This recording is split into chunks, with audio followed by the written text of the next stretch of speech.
What's up, everybody? Thank you for joining us on another episode of the Non-Applicable Podcast. That's it. That's what this episode is. Yeah, it should be.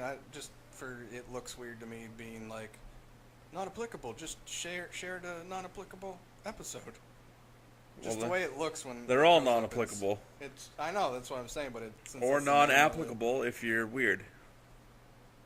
Up your nose, sweater up a house. I'm Chubbs. I'm not. That's one take. Oh. Facebook, Twitter, and Instagram, NA.podcast 919. Like, share, and subscribe on YouTube. I can't get through saying that without laughing now because I messed up saying. A couple of episodes ago, I messed up saying Twitter. I didn't mess it up. I just said it weird. Said it in a weird order that you normally don't. So you're like, all right, let me start and say this in the regular order, but you put extra emphasis on Twitter. Yeah. So there's that.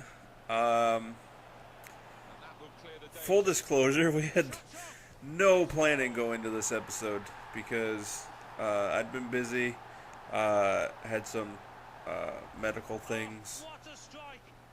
One take's been busy, had some things, stuff and things. We didn't get a poll up on Twitter like we wanted to. So I don't know. Maybe y'all could comment on something that you want to hear us talk about that's not religion or politics. Oh, great. No, talk about religious politics.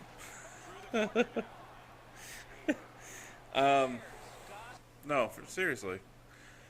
Guess who watched the first game of the NBA Finals? Not me. Yeah, I was about to say not that guy. No, I didn't either.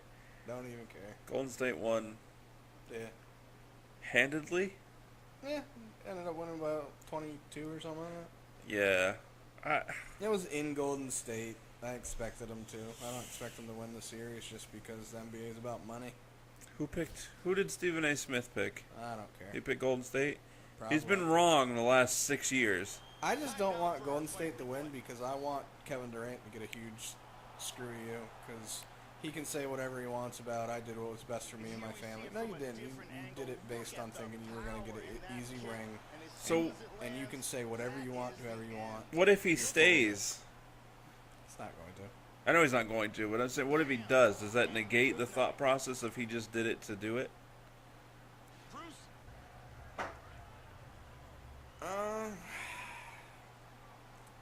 I don't. It's the same thought process for me as like David West going to the Golden State, not winning, so he went to the Spurs, didn't win, or he went to the Spurs, didn't win, went to Golden State.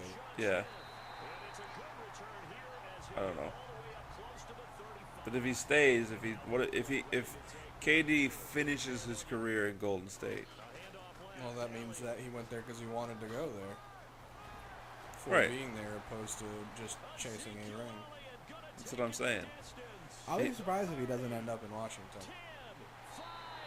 What if saying that just because he's from there and he's said that he's wanted to go back and play at home? Here's what I want to see him do. He should have done that in the first place. Imagine how good Washington would have been this year with just him added to that roster. Yeah, they would have been in the Eastern Conference Finals. They would have beat Boston. Yeah.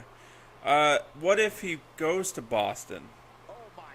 Because they have the cap space to sign a big name.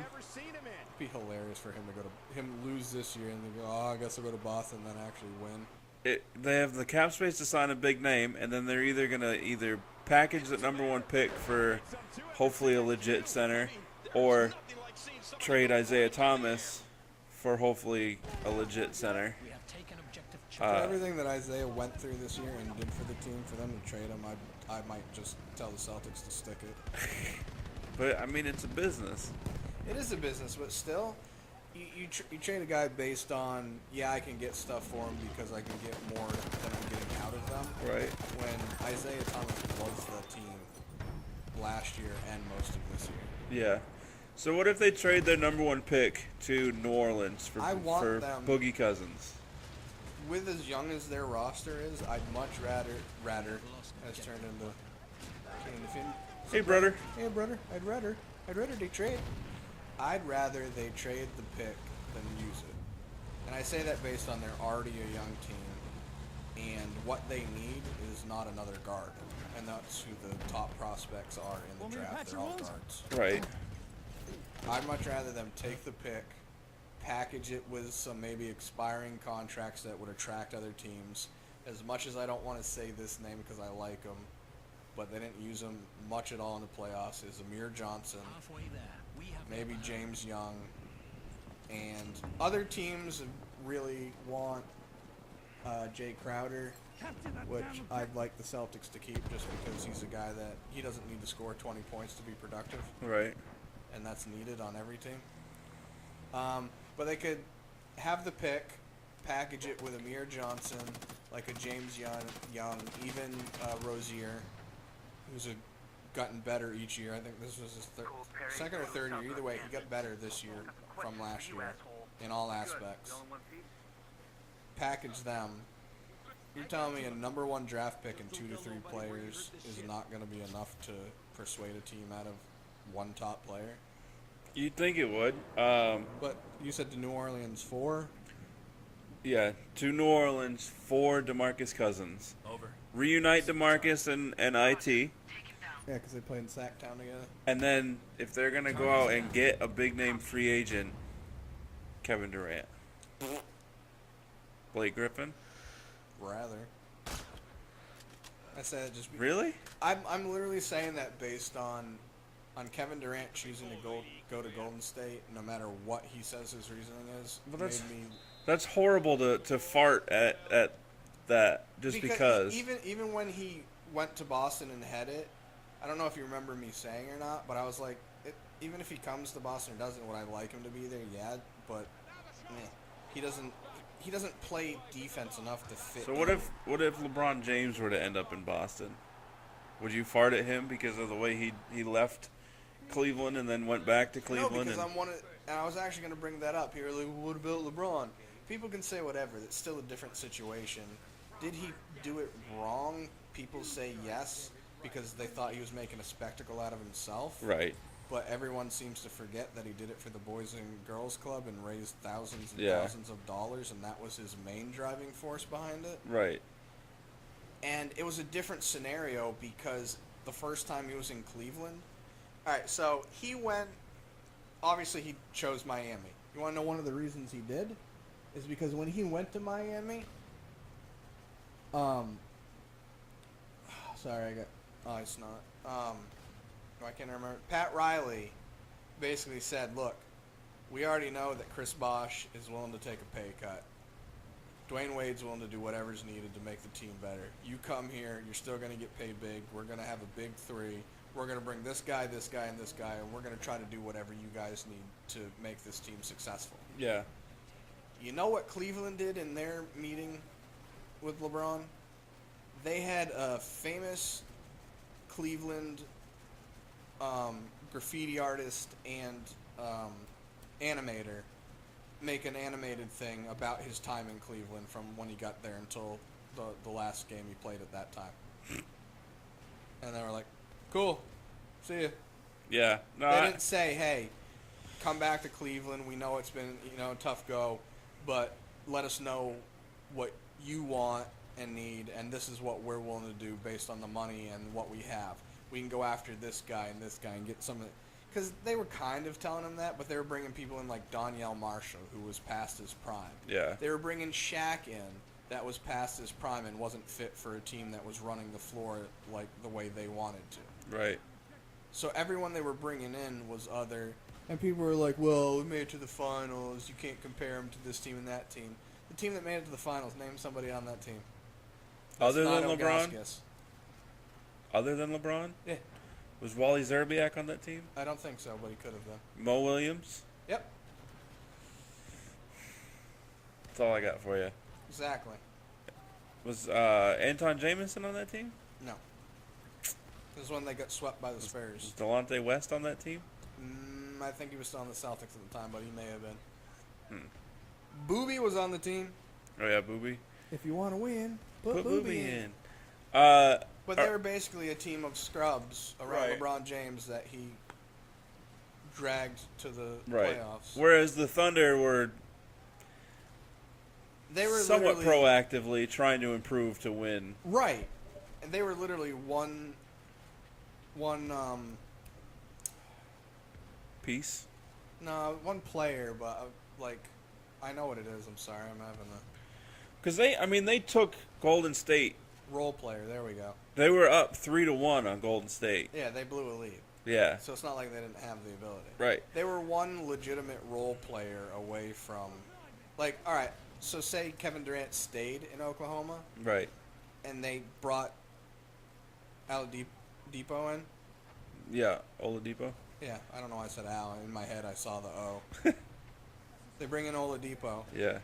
added him, basically putting him in place of Waiters, Okay. because they got rid of Waiters, because Yeah. Waiters just doesn't play defense and he's streaky.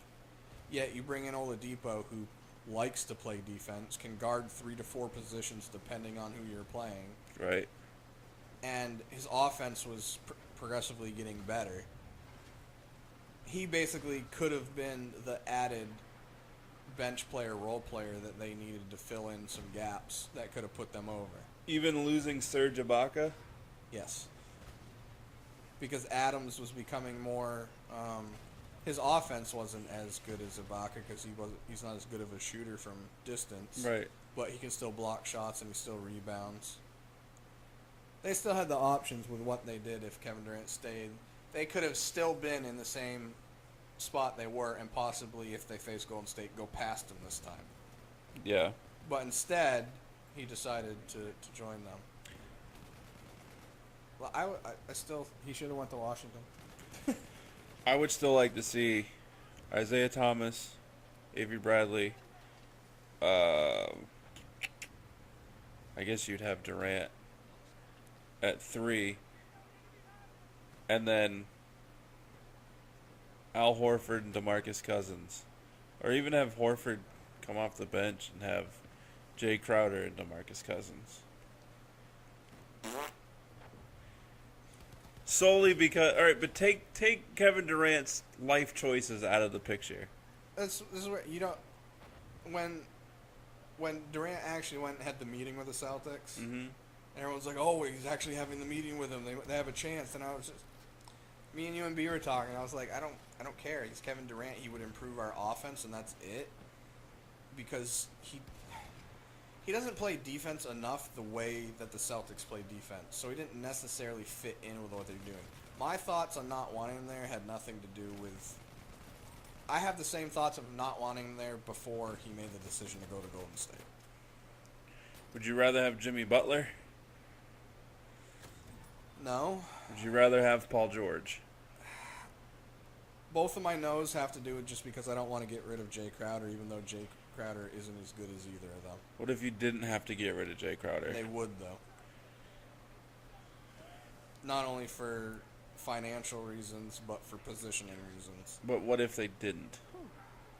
What if I just got sawed in See, half? One Take and I are extremely different in the what if scenario because I'm totally You're okay willing to with subdue suspending. belief, I can suspend reality and I don't. for the purpose of what ifs because we were watching a movie one time. I think it was The Gray Yes. with Liam Neeson. Spoiler alert: there's a plane crash, and the guy he's sitting next to gets sawed in half. So I looked at One Take instantly, and I said to him, "What if I got sawed in half right now?" And he just laughed at me and looked at me like I was an idiot. Because, well, he is. I am. But, I don't know. So, My brain works where I put realistic things into even fantasy. but that's not how what if works. That's how my brain works. I don't do what ifs based on things that are highly unlikely to happen. Because So if I said to you, what if you win the lottery? You wouldn't participate because I don't buy the lottery. what if you did? But I don't. But say that you did. We can't because I'm not going to. See what I have to deal with, people? No, I'm just kidding. I don't know. Twitter. Either way, Twitter and... I would, just for my own selfish reasons, like to see Kevin Durant in a Celtics uniform. I actually don't think that the league would allow it to happen. You don't think Adam Silver is better than David Stern? Well, I'm just saying that based on one of the things they do with it now is obviously, so Kevin Durant signed a 1-year contract, right? 1 year with a 1-year option. So the option is his, not the team's. Right. So it basically would have to play out with, in order for him to go to the Celtics, it would mean that all the deals going on would have to make New Orleans better than they are.